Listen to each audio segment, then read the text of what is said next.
덴마크 검찰이 정유라에 대한 그 송환 여부 결정을 30일 이전에 내릴 것으로 보인다. 지금 이렇게 얘기를 하죠. 근데 그죠? 그거는 근거가 왜 그러냐면 우리로 치면 구속 기간인 겁니다. 네. 30일까지가 처음에 법원이 결정을 했을 때 네. 우리가 30일까지는 이 구금을 할 수 있다라고 정해줬기 때문에 네. 덴마크 검찰에서 그럼 우리가 30일까지는 이 조사를 마치겠다는 입장을 원칙적으로 밝힌 거지 그렇다고 30일에 송환이 될 수 있다라고 예상하는 것은 너무 좀 섣불러 보입니다. 왜냐하면 그렇게 해서 검찰이 결정을 하더라도 거기에 대해서 이의 제기를 할 수 있는 상황이 되기 때문에 일단 1차적인 결론은 그때쯤 나온다는 것 정도입니다.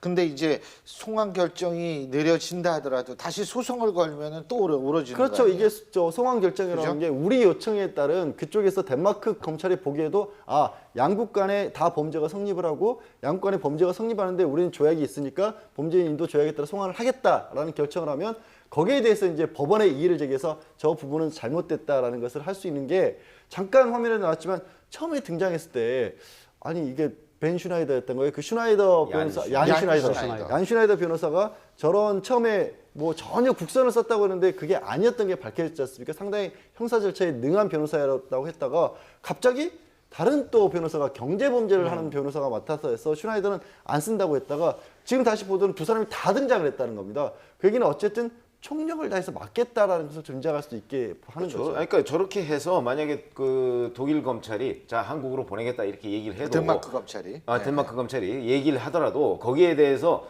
이의 신청을 해서 재판을 신청을 하잖아요. 그럼 그게 또 1, 2, 3심 되고 결국 대법원까지 가서 끝내더라도 또 이의인권재판소에 할 수가 있어요. 이게 2014년에 그 유병원 씨 딸 유섬나 씨하고 똑같은 케이스거든요. 그렇게 유섬나 씨 아직까지도 안 들어오고 있지 않습니까?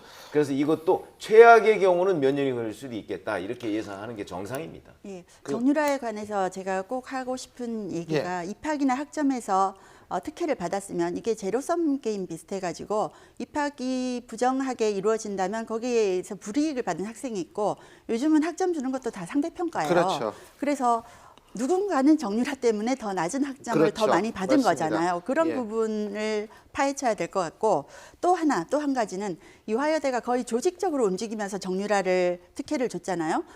이화여대산 아니라고 예. 부정을 했지만 이렇게 조직적으로 되었을 때는 과연 교육부는 거기서 무슨 역할을 했는가.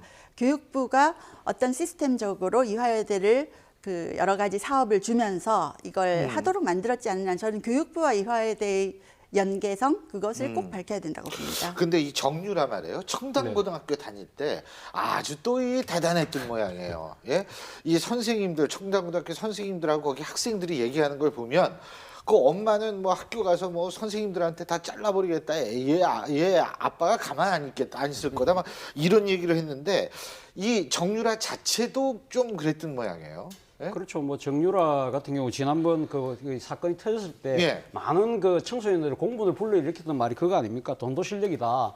내 부모를 원망해라. 그렇게 이야기할 정도로 상당히 어떻게 보면 엄마의 그런 갑질 행토를 그대로 물려받은 모전 여전의 대표적인 케이스인데 청남고등학교 다닐 때 지금 오늘 뭐 논의 이야기가 사실은 서울시 교육청에서 청남고등학교를 감사했던 내용이거든요. 그래서 여기 보면 정유라 같은 경우는 체육특혜생이라서 마음대로 학교도 안 나오고 일단 뭐 조퇴해서 가고 이렇게 하는데 같은 반에 청남고등학교 안에는 또 이 아이돌을 되려고 하는 그런 또 그 학생들이 있었다고 그래요. 그런 친구들은 그러니까 자기들도 그러면 정유라처럼 예체능 쪽으로 자기는 나가는데 좀 빨리 보내달라니까 그 친구들에게는 또 안 해줬다는 거거든요. 그만큼 정유라와 정유라의 엄마인 최순실 씨가 학교에 완전히 갑질을 한 거죠. 그래서 이 부분에 대해서 앞서 말씀하신 것처럼 그 담임 선생이나 아니면 그 관계된 선생님들이 그러니까 이 제재를 가할 경우에는 바로 학교 찾아가고 우리 남편이 당신 날려버린다.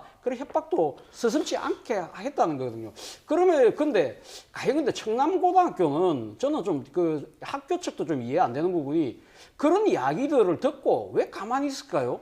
저는 아무리 지금 이제 그 최순실 씨나 정윤회 씨가 아주 힘이 있다고 하지만 그러나 대한민국은 민주사회고 그리고 법치국가인데 그런 부분들에서 아무런 그 저항도 안 하고 항의도 없이 그냥 무조건 따랐다?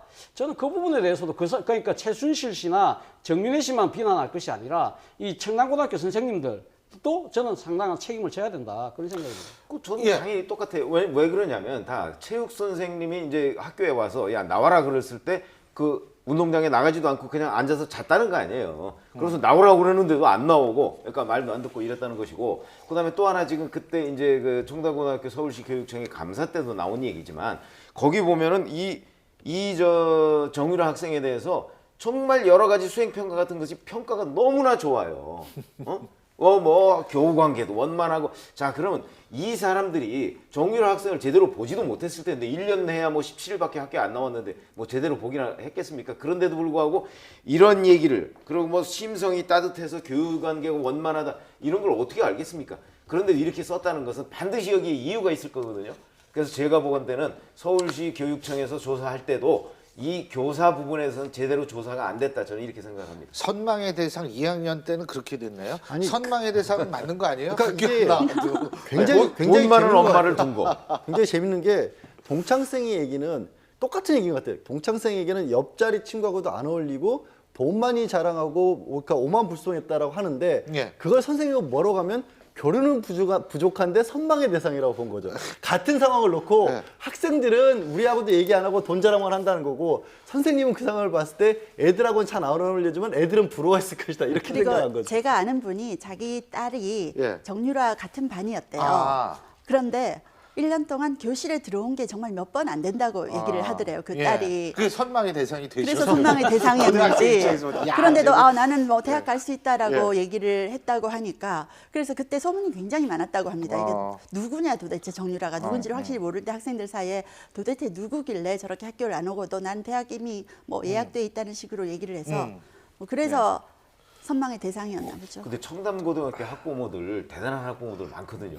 그러니까 제가 보기에 정유라 학생 정도가 거기 가서 아마 큰 소리 칠 정도는 안 될 것 같은데 여하튼 좀 이상해요. 저 조사를 전 믿을 수가 없습니다. 근데 하만 제가 볼 때는 이 부모들이 생각을 좀 잘못한 이 정유라 그러니까 최순실이하고 저 잘못한 게 뭐냐면 아이를 이 정상적으로 이렇게 친구들하고 공부를 잘하든 못하든 친구들하고 자꾸 어울리게 하고 이렇게 키워야지 사실은 굉장히 인생이 제가 볼 때는 상식선상에서 돌아갈 수 있게 되지 않을까 이런 생각이 드는데 저도 애 키웠던 사람 입장에서 볼 때는 좀 그런 점이 좀 안타깝습니다.